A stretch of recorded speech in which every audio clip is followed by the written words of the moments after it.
Hello everyone. कैसे हैं आप सभी। उम्मीद करता हूं कि आप सभी एकदम अच्छे होंगे।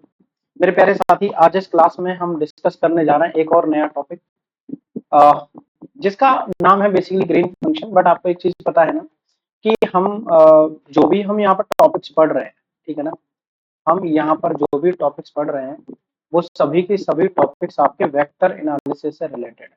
ठीक है ना, वो सभी के सभी टॉपिक्स जो है वो आपके क्या है, वेक्टर एनालिसिस से रिलेटेड है। इन सभी टॉपिक्स का एप्लीकेशन पॉइंट ऑफ व्यू जो है, इन सभी टॉपिक्स का जो एप्लीकेशन पॉइंट ऑफ व्यू हमारा जो है वो आपका ईएमटी को लेकर के है, इलेक्ट्रोमैग्नेटिक थ्योरी में। हम इन सभी को यहाँ पर डिस्कस करेंगे, ठीक है ना, इन सभी टॉपिक्स के बारे में, राइट। तो यहाँ पर मैं काफी दिनों से क्लासेस कर रहा हूँ। आई थिंक सो इस वीक हमारी जो 3 क्लासेस हैं इनमें ये फिनिश हो जाएगा। नेक्स्ट वीक से हम ईएमटी की प्रॉपर ईएमटी की शुरुआत करेंगे, ठीक है ना, क्योंकि ईएमटी से पहले जितने वेक्टर अलजेब्रा की या वेक्टर एनालिसिस की जरूरत पड़ती है उसकी मैं यहाँ पर क्लासेस करवा रहा हूँ, ठीक है।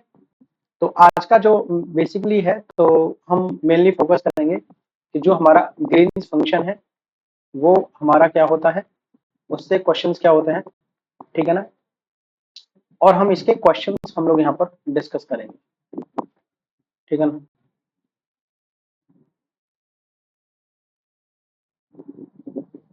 ठीक है ना, क्वेश्चंस। ओके। सो आपको पता है लास्ट क्लास में हम लोगों ने डबल इंटीग्रेशन करा था, डबल इंटीग्रेशन हम लोगों ने पढ़ा था। लेकिन यार, इस डबल इंटीग्रेशन का एप्लीकेशन पॉइंट ऑफ व्यू क्या था। अगर मैं इस डबल इंटीग्रेशन के एप्लीकेशंस यहाँ पर देखूं, ठीक है ना, अगर हम इसके यहाँ पर एप्लीकेशंस देखते हैं, ठीक है ना, अगर हम इसके यहाँ पर एप्लीकेशंस देखते हैं तो वो हमारे एप्लीकेशंस क्या होंगे, ठीक है। सबसे पहली बात यहाँ पर है चेंज ऑफ वेरिएबल का हमने कंसेप्ट पढ़ा था, ठीक है ना, इसका कंसेप्ट हमने पढ़ा था, चेंज ऑफ वेरिएबल, ठीक है ना। देखो, चेंज ऑफ वेरिएबल के कंसेप्ट की सबसे इंपॉर्टेंट कहानी क्या थी। जैसे हमारे पास में पहले जो भी हमारे कोऑर्डिनेट्स हैं वो हमारे एक्स और वाई, हम इनको न्यू कोऑर्डिनेट में चेंज करना चाहते हैं, that are U and V. लेकिन मेन चीज पता है क्या है, हम इनको तभी, अगर मैं इनको कन्वर्ट करना चाहता हूँ, मैं अगर हम इनको कन्वर्ट करना चाहते हैं तो ये तभी पॉसिबल है जब एक्स जो है वो यू और वी में फंक्शन हो, और वाई जो है वो भी हमारा यू और वी का फंक्शन। जब ये दोनों यहाँ पर फंक्शन होंगे तभी ये यहाँ पर पॉसिबल है, अदरवाइज नॉट, ठीक है ना। ये तभी यहाँ पर पॉसिबल है, अदरवाइज ये यहाँ पर संभव नहीं है। समझ आ रहा है। यानी एक तरीके से क्या है कि हम लोग पार्शियली यहाँ पर डिफरेंशिएट करके इनको कन्वर्ट करते हैं। अगर कोई हमसे पूछे कि क्या मेथड है हमारा, अगर हम इनको कन्वर्ट करें तो पार्शियली डिफरेंशिएट हम लोग यहाँ पर करते हैं, ठीक है ना। पार्शियली डिफरेंशिएट बेसिकली हम यहाँ पर करते हैं, जिसके बेसिस पर ये क्या करता है, यहाँ पर कन्वर्ट हो जाता है, ठीक है। देखो, अगर हम यहाँ पर ये चीज देखें, अगर हम लोग यहाँ पर ये चीज देखें सबसे पहले कि जैसे अभी हमने बोला, तो हमारा डबल इंटीग्रेशन क्या था। सपोज दिस, ये हमारा dx dy है। अगर ये dx dy हमारा न्यू कोऑर्डिनेट सिस्टम में जा रहा है तो यहाँ पर मैं एक कॉन्स्टेंट लगाऊंगा, this is j and this is du and this is d। इस j को हम एक नया नाम यहाँ पर देते हैं, this is Jacobian, this is Jacobian, ठीक है। तो ये जैकोबियन हर एक कोऑर्डिनेट सिस्टम के लिए अलग अलग होगा। जैसे यहाँ पर हम एक्स वाई को कर रहे हैं तो हम यहाँ पर सबसे पहले डिफरेंशिएट करेंगे एक्स को वाई कर, देखो ये जो हमारा एक्स है वो हमारा किस किस का फंक्शन है, u और v का। तो मैं एक बार u के रेस्पेक्ट में डिफरेंशिएट करूंगा, एक बार y के रेस्पेक्ट में करूंगा। ऐसे y जो है वो हमारा किस किस का फंक्शन है, u का और v का। तो मैं यहाँ पर क्या लिख दूंगा, this is del x over of del of u, del x over of del of v, del y over of del of u, del y over of del of v, ठीक है ना। So this is the Jacobian, ठीक है। तो अगर आप basically जो भी डिटरमिनेंट सॉल्व करते हैं तो आप यहाँ से कर सकते हैं, del x over of del of u into del y over of del of v minus this is del x over of del of v into del y over of del of we.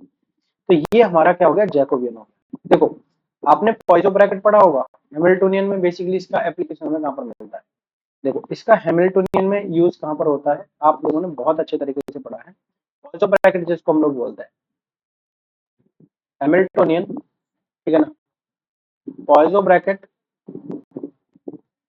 Poisson bracket जिसको हम लोग बोलते हैं, ठीक है, वो हमारे यहाँ पर क्या हो जाएगा, अगर इस जे की वैल्यू हमारी यहाँ पर 1 हो जाती है तो वो क्या हो जाता है, कैनोनिकल सिस्टम हमारा हो जाता है। उस सिस्टम को हम लोग क्या बोलते हैं, कैनोनिकल सिस्टम। उस सिस्टम को हम नाम देते हैं, ठीक है भाई, उस सिस्टम को हम क्या नाम देते हैं, कैनोनिकल। समझ में आ गई बात। अब समझो यहाँ पर, तो जितने भी डायमेंशन में ये फंक्शन होगा उतने ही हम यहाँ पर इसको कन्वर्ट कर सकते हैं, ठीक है ना, उतने ही टाइप से हम इसको कन्वर्ट कर सकते हैं, ठीक है ना। समझ रही है ना बात, यस। ध्यान से जरा देखेंगे एक बार,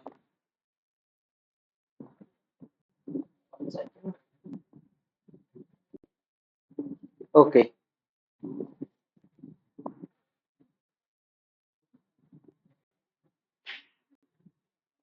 ठीक है भाई। चलो एक क्वेश्चन हम लोग करते हैं तो फिर ये क्लियरली समझ में आएगा। एक क्वेश्चन करते हैं, हाँ एक चीज और यहाँ पर समझ में आई मुझे। देखो जब आप इस तरह के क्वेश्चन सॉल्व करते हैं, जब आप इनको पोलर कोऑर्डिनेट में कन्वर्ट करेंगे, एक सेकंड, देखो जब आप इसको पोलर कोऑर्डिनेट सिस्टम में कन्वर्ट करेंगे, इसमें पोलर कोऑर्डिनेट सिस्टम, ठीक है, तो वहां पर क्या होगा, जैसे कि हम इसको कन्वर्ट करना चाहते हैं, ये हमारा क्या है, dx dy, इसको हम कन्वर्ट करेंगे double integration of j, this is dr and this is d theta.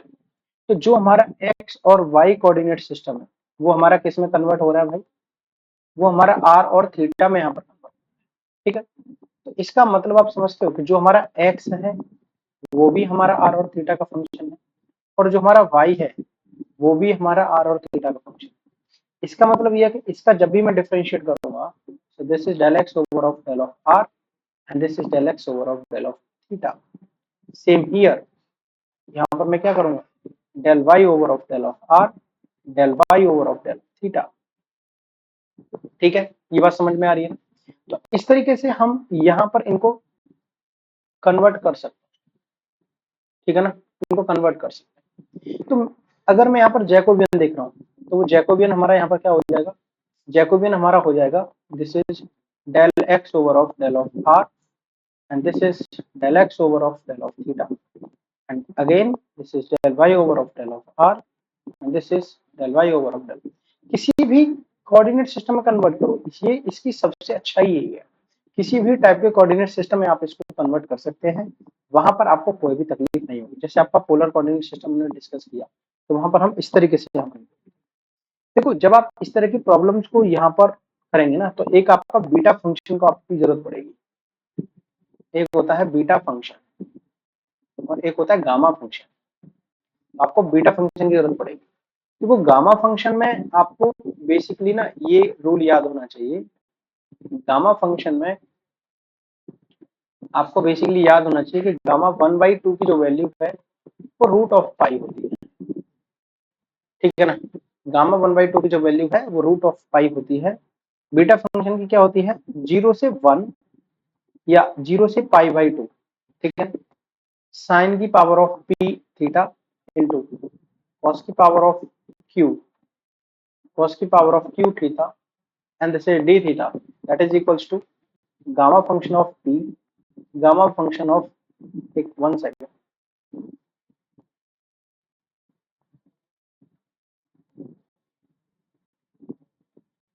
this is p plus 1 by of 2, this is q plus 1 by of 2 and this is p plus q plus 2 by of 2, okay। तो ये हमारा gamma function होता है, और इसमें sorry beta function, और इसमें इस गामा की हमें बहुत ज्यादा जरूरत पड़ती है। गामा हाफ की जो वैल्यू है वो रूट ऑफ पाई होती है। तो ये बेसिक बीच बीच में रूल्स जो है वो इसमें आपके आते हैं। देखो एक क्वेश्चन हम लोग यहाँ पर करते हैं, ठीक है ना, इसके एप्लीकेशन का एक क्वेश्चन हम लोग करते हैं। जैसे क्वेश्चन हमसे यहाँ पर बोला जा रहा है, बहुत ही शानदार क्वेश्चन है भाई, ठीक है ना, बहुत ही शानदार क्वेश्चन है, ध्यान से देखिए। क्वेश्चन आपसे कह रहा है कि आप ना इसका एरिया बताओ, find the area bounded by the parabola, find the area bounded by the parabola and its lattice rectum. Parabola y square is equals to 4ax, y square is equals to 4ax and its lattice rectum, and its lattice.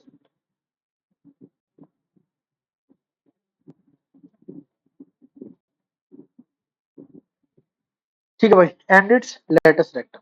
ठीक है भाई, समझ में आ रही है बात? Yes.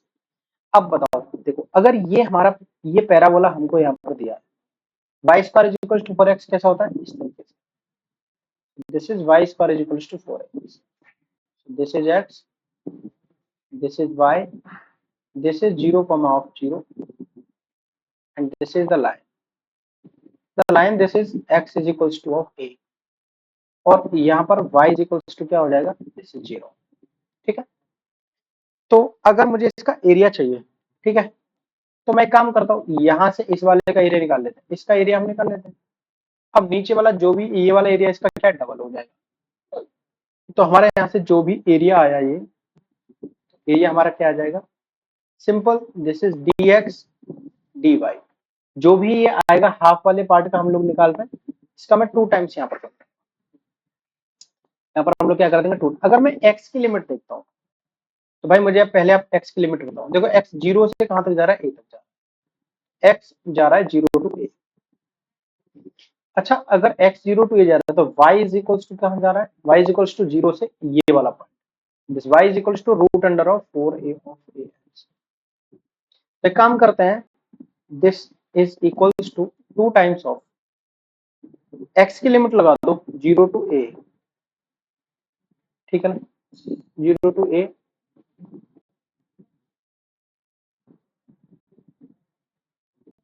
Zero to 4ax, this is dy, this is dx। Clear है? बस अब आप इसको सॉल्व कर दीजिए, जो भी आपका आंसर है।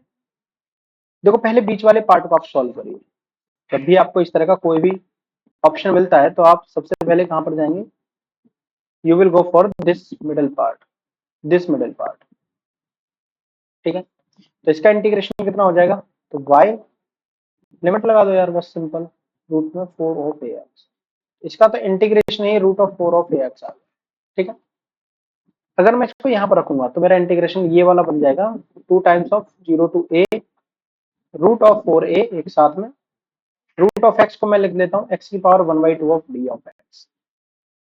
सो दिस इज, देखो 4 बार 4 में से 2 बाहर आ जाएगा, सो 2 टू जा 4 of root of a and x की power of this one, so this is x की पावर of 3/2 and this is 2y of 3 and this is 0 2 of a, so this is 4 to the 8 by 3 root of a, okay, a to the power of 3y of 2 0। ठीक, अब यहाँ पर आपका answer क्या आ जाएगा, this is 8y of 3, अब 8 की power 1/2 और 3/2 4/2 and this is 2, this is a of a square, so this is 8a square by, so it will be your final answer। ठीक है, तो इस तरीके से आप कोई भी क्वेश्चन आप यहाँ पर सॉल्व कर सकते हो, कोई भी क्वेश्चन आप यहाँ पर सॉल्व कर सकते हो। ठीक है, देखो इसका एक फिजिक्स में एक एक्चुअली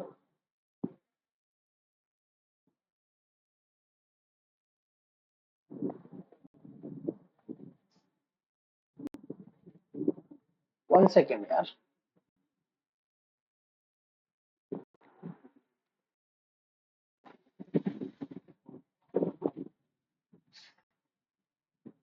वन सेकेंड प्लीज।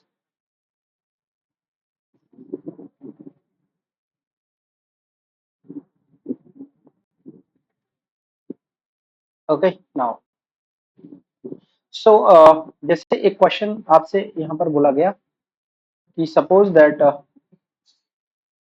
ये क्वेश्चन बहुत पॉपुलर है, आपसे पूछा जा रहा है। जैसे आपने हाँ फिजिक्स में पढ़ा है ना, जैसे कि सेंटर ऑफ मास आप लोगों ने पढ़ा होगा। और दूसरी चीज आपने बहुत अच्छे से पढ़ी होगी, मोमेंट ऑफ इनर्शिया। जब इन दोनों को हम कैलकुलेट करते हैं तो बहुत ही टफ कैलकुलेशन इनकी हमको लगती थी जब हम 12th क्लास में थे। तो देखो सेंटर ऑफ मास क्या होता था कि कोई भी पोजीशन, अगर हम सेंटर ऑफ मास की पोजीशन हम यहाँ पर कैलकुलेट कर रहे हैं, तो अगर मैं वेरिएबल्स के लिए यहाँ पर देखता हूँ तो यहाँ पर क्या होता था कि this is the position, this is the variation of mass divided by of total mass, so this is the centre of mass. ठीक है ना। ऐसे मोमेंट ऑफ इनर्शिया अगर जब हम देखते हैं, so this is M R square ना, so this is R square of T M. ठीक है, this is the moment of inertia. इन दोनों के जो फॉर्मूले थे, इन दोनों की जो कैलकुलेशन है ना, वो बहुत ही यूनिक है, बहुत ही अलग थे। ठीक है, ये बात समझ में आ रही है ना। तो कैसे हम इनको कैलकुलेट करेंगे, देखो जरा ध्यान से। तो अगर मैं यहाँ पर आर, मुझे कोई फंक्शन मिल, जैसे मुझे कोई एफ ऑफ कोई फंक्शन मिल रहा है, this is a function of position. ठीक है, एफ डैश कोई है फंक्शन है जो कि पोजीशन का फंक्शन है। तो मेरे से पूछा जा रहा है कि यहाँ इसका सेंटर ऑफ मास बताओ, तो हम यहाँ पर डेंसिटी वर्ड यूज करते थे। और वो डेंसिटी बेसिकली क्या होती थी कि वो लीनियर डेंसिटी हो सकती है, वो सिग्मा मतलब एरियल डेंसिटी हो सकती है, वो वॉल्यूम डेंसिटी हो सकती है। So this density is equals to mass per unit of length, this is mass per unit of area, and this is mass per unit of volume. तो अगर मैं मास कैलकुलेट कर रहा हूँ लेंथ में, so this is lambda DL. अगर मैं mass calculate कर रहा हूँ एरिया में, so this is sigma of D A, this is D X D Y, this is D Y D Z, या this is D R D theta, कुछ भी हो सकता है। या D M is equal, this is rho, this is D X, this is D Y and this is D Z. अगर वो cylindrical है या स्फेरिकल है, तो अकॉर्डिंग टू द कोऑर्डिनेट वो हमारा क्या हो जाएगा, चेंज हो जाएगा। समझ में आ रही है ना। तो ऐसे ही हम लोग एक क्वेश्चन यहाँ पर करते हैं। क्वेश्चन आपको यहाँ पर दिया जा रहा है कि find the mass of the area bounded by the curve, find the mass, find the mass area bounded by the curve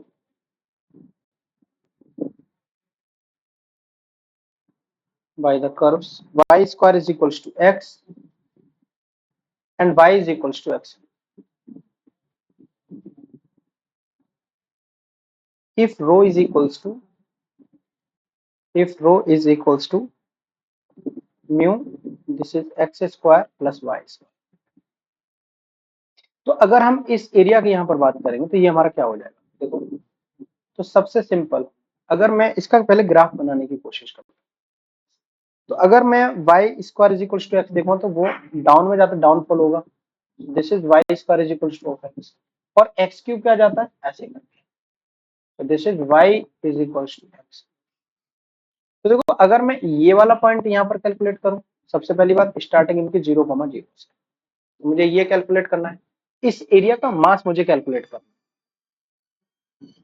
है। तो देखो y square is equals to x, तो y is equals to x to the power of 1/2 and y is equals to x, both are the equal ना। तो this is x to the power 1/2 minus x to the power 3 that is equals to 0।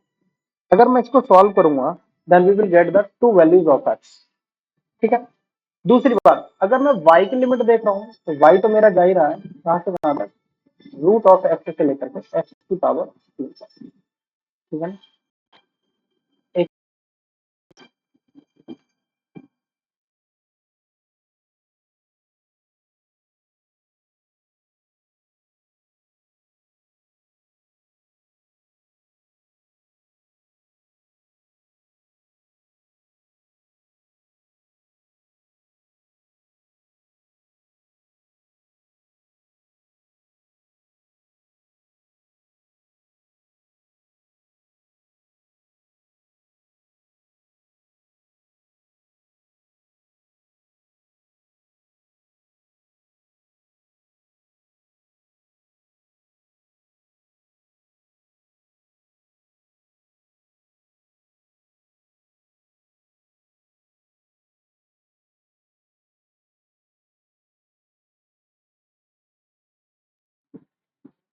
Hello, हाँ जी भाई, ठीक है ना। तो ये चीज समझ में आ गई। अब देखो यहाँ से क्या है, अब एक्स वाई की लिमिट तो हमारी ये होगी, एक्स की लिमिट हमारी क्या है, एक्स की लिमिट बेसिकली हमारी क्या हो जाएगी, जैसे 0 to 1, क्योंकि ये पॉइंट हमारा ऐसा है जहां पर एक्स भी 1 होगा और वाई भी हमारा कैसा हो जाएगा, 1। ठीक है।